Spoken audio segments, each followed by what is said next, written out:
We are seeing nothing less than a massive red wave rising as President Trump is poised to get the highest black vote in modern history. In this video, we're going to take a look at the astonishing polls that are coming out that are showing a surge in support for President Trump among black voters, and why such a surge promises nothing less than a total blowout come November. You are not going to want to miss this. Greetings, everyone. Dr. Steve here with you. Great to be with you as always. If this is your first time here, I post 2 videos a day analyzing current events, analyze some super awesome conservative trends so that you can live in the present in light of even better things to come. So if you haven't already done so, you know what to do.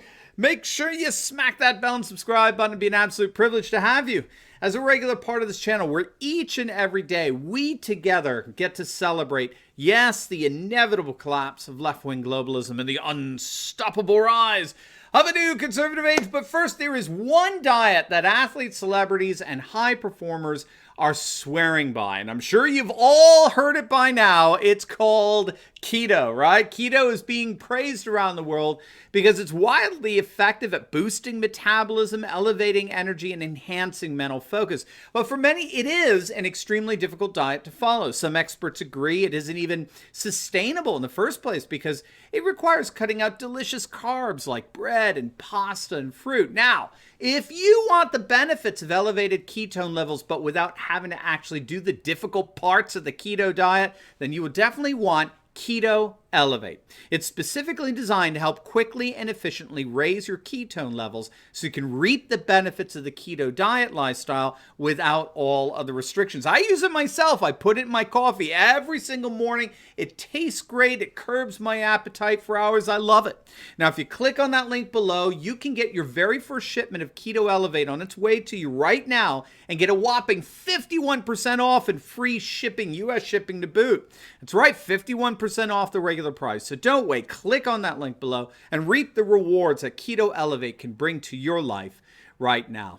All right, gang, so let's dive right in here. We really do seem to be seeing nothing less than a massive red wave rising across the nation as President Trump is poised to get the highest black vote for any Republican in modern day history. That was not the assessment of a wishful thinking conservative. That was the recent assessment of a disaffected liberal who's defected and is voting for President Trump. Now, I'm sure many of you are familiar with Leo Turley. He's an attorney and lifelong Democrat. He's often featured on Sean Hannity's program over the years, argue and defend the leftist position on whatever issue they were arguing over. But Leo Turley, like many other blacks, has become so disaffected with the Democrat Party that he has publicly renounced them and declared that he's voting for President Trump. Well, he was on Sean Hannity's program again the other night, and he made the bold claim that he believes that President Trump is going to get the highest number of black votes ever in modern day history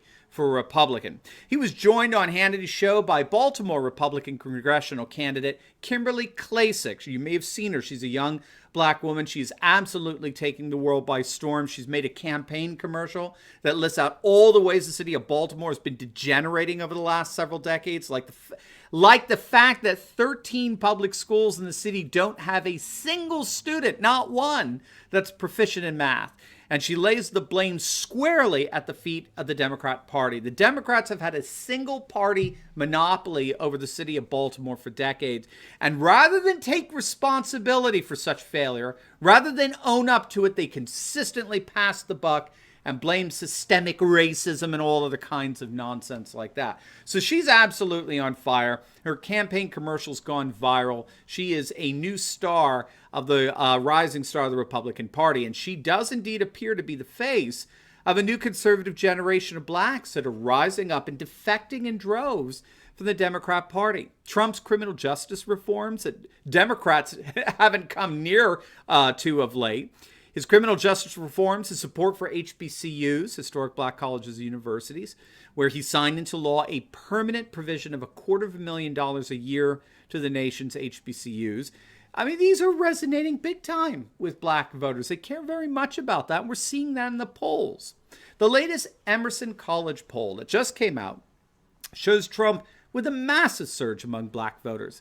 Not only does the poll show Biden's lead completely collapsing, but it actually shows that 19% of blacks are committed to voting for President Trump in November. It's astonishing. Now, if Trump even gets a fraction of that number, this election will be one of the biggest electoral landslides we have ever witnessed. It's widely acknowledged that the Democrats lose 15% of the black vote. That's it.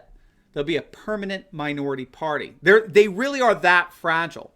This is why the mainstream Marxist media is constantly pushing the racist narrative every chance they get with Trump. It's all an attempt to intimidate black voters by using fear to keep them within the confines of the Democratic Party, but it doesn't appear to be working. Zogby is showing 2.5 times the support of blacks for Trump since 2016. We have to remember that Trump got 8% of the black vote in 2016. That doubled John McCain's 4% in 2008, and it bettered Romney's 6% in 2012. The last Republican president to get double-digit support from blacks was Richard Nixon in 1972. He got 16% of the black vote. So Trump did comparatively well among blacks in 2016. So it's not surprising that he's continuing to overperform among a demographic that normally votes 90 to 95% for the Democratic presidential candidate. Now, Rasmussen polling has noticed significant support for Trump over the years among blacks, such as the one last year placing the president's approval rating among black Americans at 36%. It was quickly dismissed by naysayers as an outlier, but it's since been confirmed. The NAACP's own poll has Trump's approval rating at 21% among blacks. Needless to say, a number of articles have therefore been written pointing to the fact that the Democrats are underperforming significantly with the black vote as of 2020. A recent survey found that more than half of black voters feel that the Democrats are simply not paying close enough attention to the black community. Moreover, we have to remember that the majority of blacks, 70%, identify themselves as either conservative or moderate, and they are disproportionately practicing conservative Christians.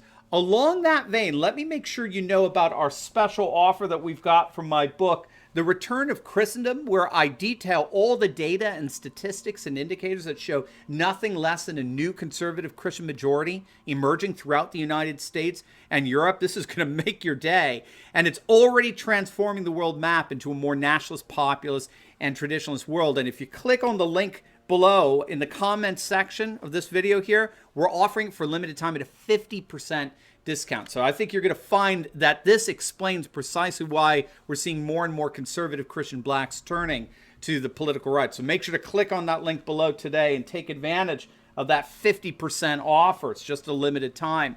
But we have to remember too that prior to the coronavirus, blacks were seeing their lowest unemployment numbers ever, right, under President Trump. So we were seeing almost full employment among blacks, and that ties in as well with Trump's efforts at the border to stop illegal immigration. Many people aren't aware of this, but the political constituency that most wants the borders closed are black Americans. And the reasons for that are obvious. Illegal immigration takes entry-level jobs away from citizens, and blacks are disproportionately more affected, more adversely affected by that than any other voting demographic. So we have polls that show that a substantial number of blacks want immigration to be, frankly, to be stopped completely. How's that for border security? So more, black entrepreneurship as well, that's been up exponentially.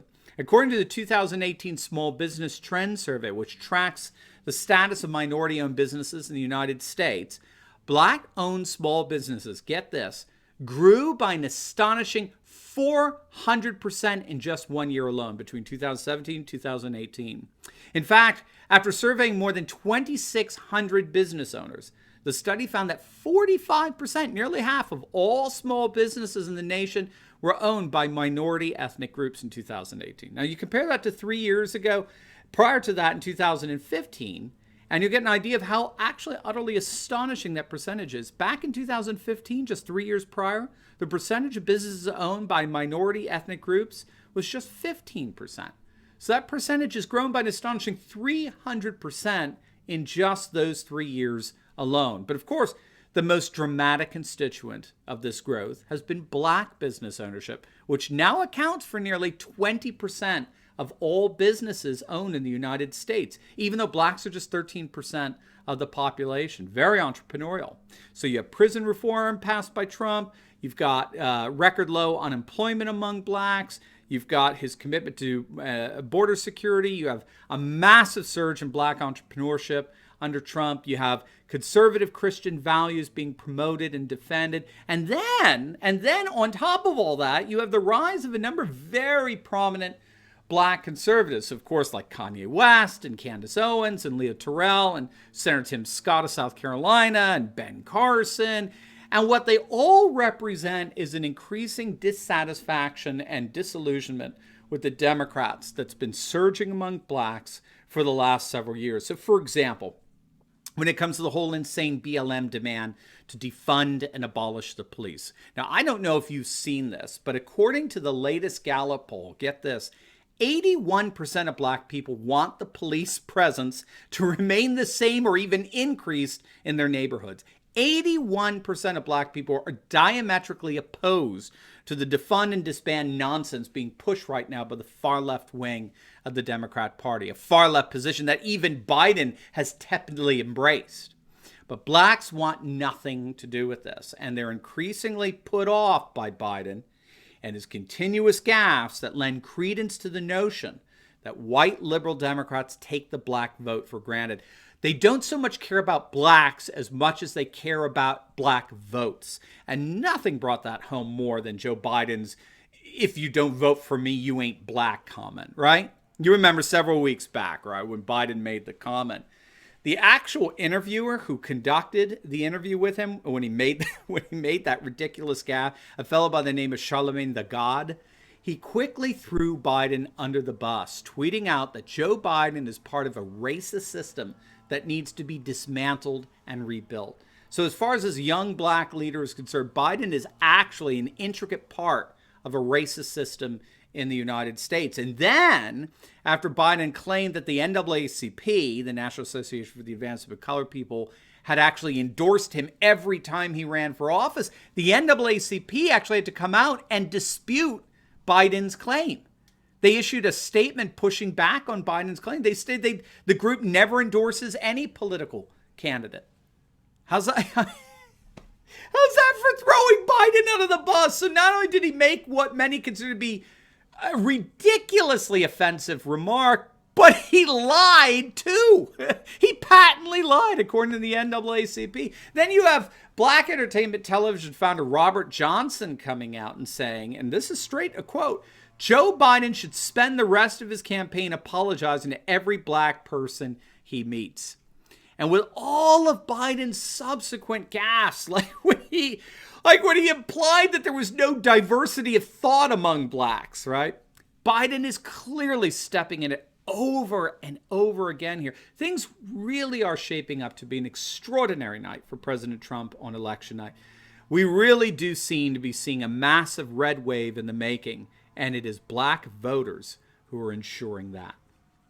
Now, before you go, make sure to like this video, comment down below, and subscribe to my channel. And you will definitely want to check out my latest video I just uploaded on how armed militias are surging like never before as President Trump defends the Kenosha shooter, Kyle Rittenhouse. You're not going to want to miss this, so make sure to click on the link, and I will see you over there.